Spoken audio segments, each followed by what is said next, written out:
You walk down the aisle of your grocery store and everything looks the way it's supposed to look. The bread is soft and golden and stamped with words like wholesome and natural.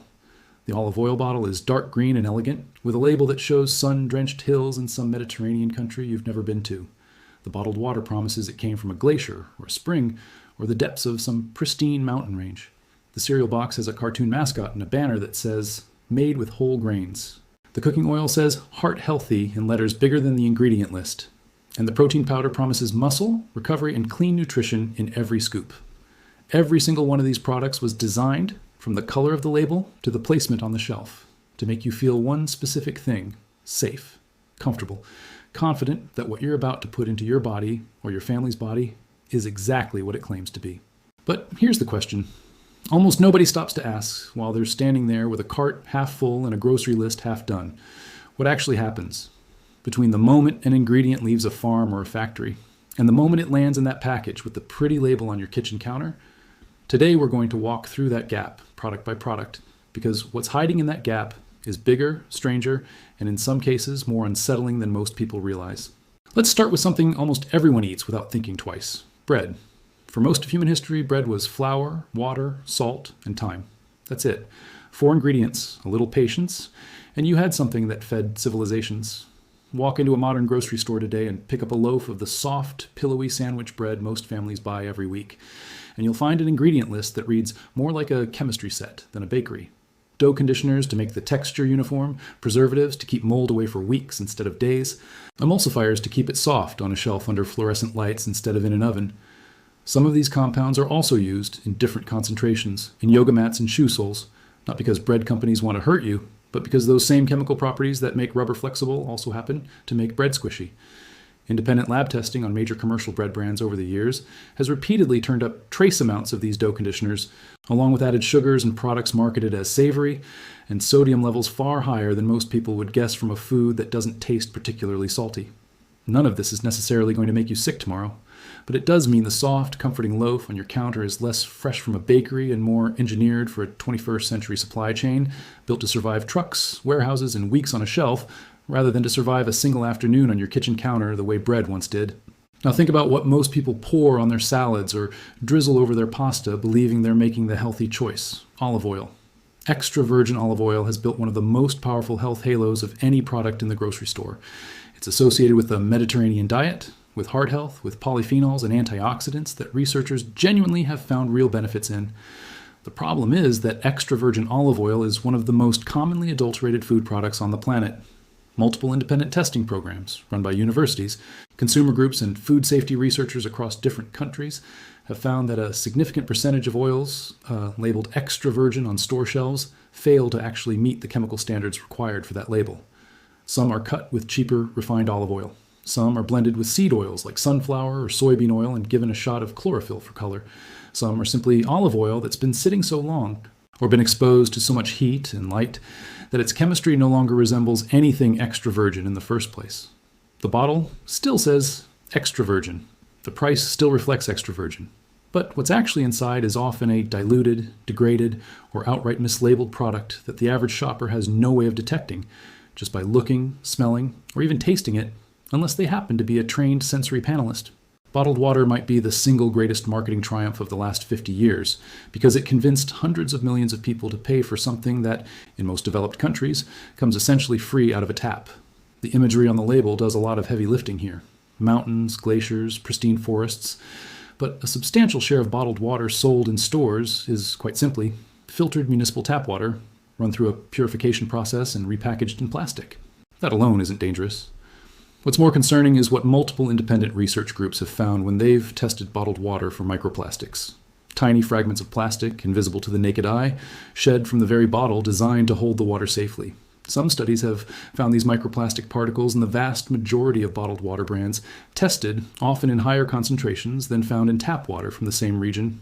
Researchers are still working out exactly what these microplastics do inside the human body over decades of exposure, and that uncertainty is part of the problem. We're running a massive uncontrolled experiment on ourselves every time we twist open a bottle, and we won't have the full answer for years. On top of that, there's the plastic waste itself. Billions of bottles a year, most of which are not actually recycled, despite the little triangle symbol stamped on the bottom. ending up in landfills or waterways instead. Then there's the entire category of cooking oils that were, for decades, marketed as the heart-healthy alternative to butter and lard. The vegetable oils and seed oils that fill nearly every processed food in every restaurant fryer in the country. Canola, soybean, corn, and sunflower oil earned their reputation in the mid-20th century largely through industry-funded research and aggressive marketing that painted saturated fats as the villain. In recent years, a growing number of physicians and researchers have started raising concerns about how these oils are actually produced. Extracted using chemical solvents like hexane, then bleached, deodorized, and refined at high heat in a process that strips out the nutrients while creating oxidized byproducts along the way.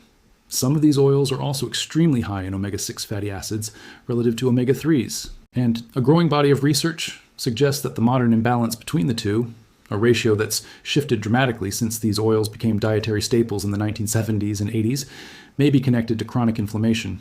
This doesn't mean every doctor agrees, and the science here is still evolving and genuinely debated within the medical community. But it's worth knowing that the oil marketed to you for 50 years as the heart-healthy choice is now being reconsidered by some of the very institutions that once championed it.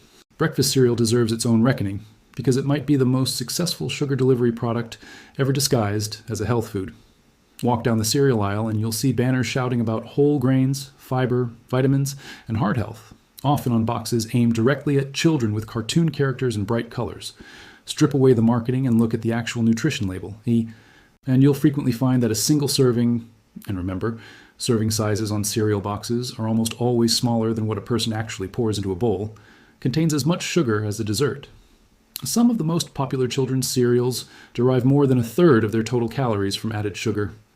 Manufacturers have gotten remarkably skilled at this kind of framing, fortifying a sugary product with a handful of synthetic vitamins so it can technically claim to be a good source of this or that nutrient, while the primary ingredient by weight, after the grain itself, is some form of sugar, whether it's listed as cane sugar, corn syrup, or one of a dozen other names sugar can hide behind on an ingredient label.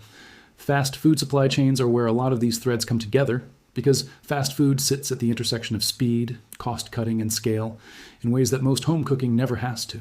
The chicken in a fast food sandwich, the beef in a burger, the potatoes in the fries, these travel through processing systems designed to maximize consistency and shelf life above almost everything else. Meat is often processed in centralized facilities, sometimes combining product from multiple farms and even multiple countries into a single batch, then treated with preservatives, held at controlled temperatures, shipped across enormous distances, and reheated or fried to order at the counter. Investigative reporting into these supply chains over the years has surfaced everything from labor conditions inside processing plants to the sheer number of additives required to keep a product tasting and looking the same in every location, whether that location is a coastal city or a small town 1,000 miles inland. The astonishing consistency of fast food, the fact that a burger tastes almost identical whether you're eating it in one state or another, isn't an accident or a sign of quality. It's the end result of an industrial system engineered specifically to eliminate the variation that comes naturally with real food, and that engineering comes with its own hidden costs. Even the word organic carries less certainty than most shoppers assume. Organic certification is a real, regulated standard, and buying organic does generally mean fewer synthetic pesticides and no genetically modified ingredients. But the word has also become a premium price tag attached to a label that most consumers don't fully understand. Organic doesn't mean pesticide-free. It means a specific, narrower list of approved natural pesticides can be used instead of synthetic ones. And some of those approved substances still carry their own environmental and health considerations. Organic doesn't mean local, doesn't mean sustainably farmed, and doesn't mean humanely raised, even though the packaging is often designed with imagery that quietly suggests all of the above. Large-scale industrial farms have increasingly moved into organic production precisely because of the price premium it commands, meaning a lot of organic produce today is grown at massive industrial scale, shipped enormous distances, and processed through supply chains that look a lot more like conventional agriculture than the small family farm the word conjures in most people's minds. And then there's the layout of the grocery store itself, which is not arranged for your convenience. It's arranged as a carefully tested psychological environment. Milk, eggs, and bread, the items most people come in specifically to buy, are almost always placed at the very back of the store, forcing you to walk past aisle after aisle of higher margin, more impulsive purchases just to get to them. Products.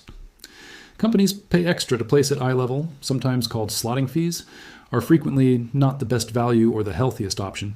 just the option that generated the most profit for the manufacturer and the retailer through that shelf placement. End cap displays, the ones at the end of each aisle that look like special deals, are often not discounted at all.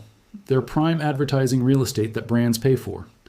Even the practice of shrinkflation, where package sizes quietly shrink while the price and the design stay the same, has become so widespread across grocery categories in recent years that many shoppers now pay close attention to the weight printed on packaging, because the box itself no longer reliably tells the truth.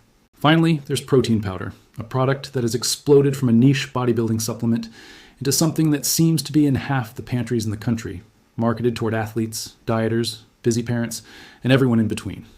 Because supplements are regulated far more loosely than actual food and drug products in most countries, protein powder manufacturers have far more room to make claims and use ingredients without the same level of scrutiny applied to, say, a prescription medication.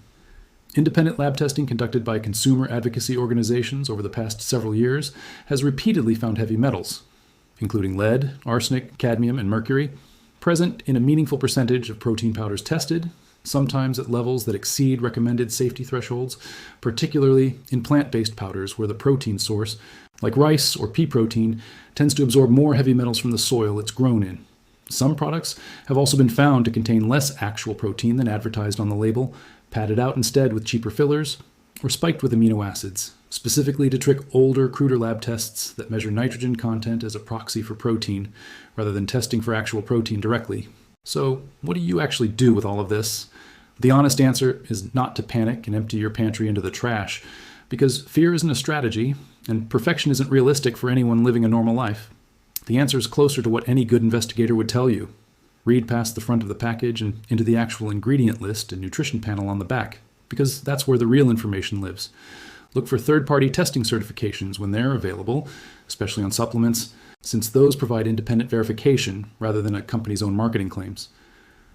Understand that words like natural, healthy, and even organic are, to varying degrees, marketing terms with looser legal definitions than most people assume, not guarantees of quality. Buy whole, minimally processed ingredients when you reasonably can, not because processed food is automatically evil, but because the fewer steps between a farm and your plate, the fewer opportunities there are for something to be added, diluted, or disguised along the way.